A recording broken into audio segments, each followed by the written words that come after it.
Greetings scholars and welcome to another episode of Special Area Slip-Ups.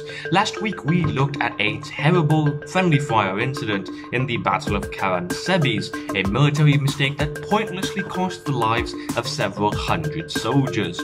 This week however, no human casualties were sustained, unless of course you count the dignity of several soldiers, a Minister of Defense and an entire country basically. That's right scholars, this week on the channel we discuss the Great Emu War, or in other words, that time when Australia lost against a couple of flightless birds. The year is 1932, and the world is suffering from the economic crisis known as the Great Depression. In rural Australia, veterans of the First World War are fighting the battle of their lives. But it's not against some foreign enemy or British oppression, but instead, it's against their own cursed environment. As you probably know, Australia isn't exactly known for being hospitable as a landmass. The entire continent was used as a prison for some of its colonial history, and even now, it isn't odd to see some memes about the outrageous wildlife that calls the continent home. One of those monstrosities about evolution that somehow was gifted to Australia was the formidable emu, a flightless bird that's native to the continent and sounds like something out of the dinosaur era. Standing some 2 meters tall and able to run at 50 kilometers an hour, emus are not that great of a threat for the most part.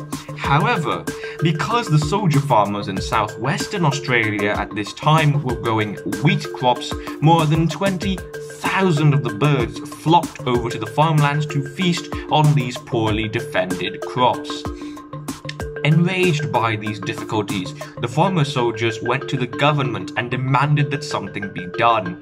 In response, the Minister of Defense, Sir George Pearce, provided the farmers with 2 Lewis machine guns and 10,000 rounds of ammunition to deal with the pests on the following conditions.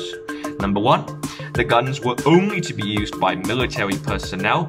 Number 2, the transport would be financed by the Western Australian government.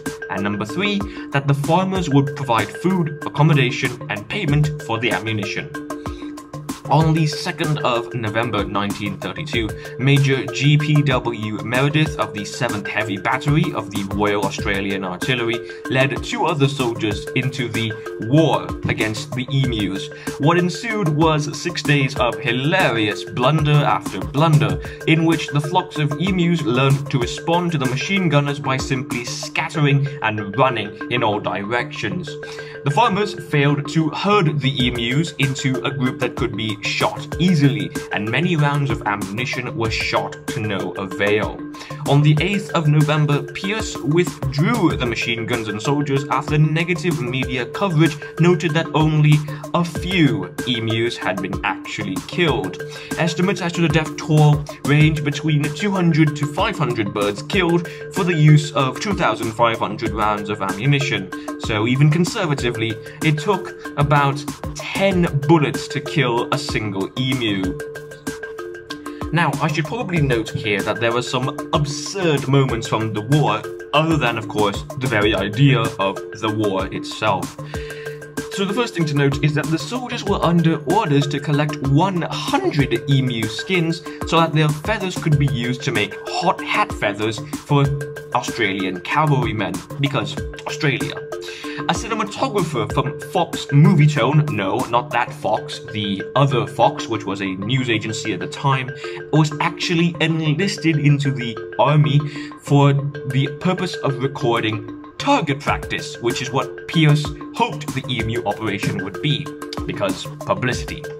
Finally, Major Meredith commented, and I quote, that if we had a military division with the bullet-carrying capacity of these birds, it would face any army in the world. They can face machine guns with the invulnerability of tanks. Now obviously, that is a bit of an exaggeration because emus, like many other organic life, don't actually possess any armor at all beyond the pure ability to run fast. A second attempt was launched on the 13th after further requests for aid from the farmers. This time, ever so slightly, greater success was found. the soldiers under Meredith killed approximately 100 emus per week, or so they reported. By the end of the campaign on the 10th of December that same year, Meredith cited in his report as having killed 986 birds with 9,860 rounds of ammunition, a rate of 10 rounds per kill, just like before. It's fairly large for a bird, even if that bird is a 6-foot pest.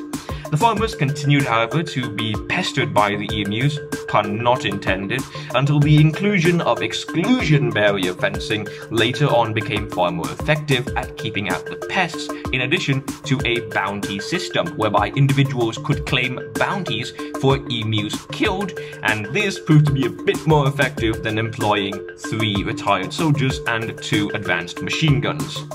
All in all, a fairly pointless war with no actual gain for the Australians, who lost most of their dignity when the international community mocked them for this event. So what lessons can be learned from this shamble of Australian extermination? Well, for one thing, never declare war on Mother Nature. Humanity will never win. Unless, of course, you count climate change war, in which case we're winning by default by basically killing our own people. Secondly, probably not a good idea to go to the Minister of Defense when you want to deal with an agricultural threat. In other words, go to the right person to treat your problem. These farmers didn't even appeal to the Minister of Agriculture at the time. They went straight to Pierce because, well, they weren't actually farmers, they were just retired soldiers with plows and a bit of land given to them. Oh, and probably just don't try to use guns against another creature and cite it as a valid measure, you know, just to avoid the memes that some people will make 80 years on after the event. And that's it for this week's episode, scholars. Tune in next week where we stay in the East, but touch on a far more tragic mistake that didn't involve alcohol or birds, but instead was a somber note on the power of words.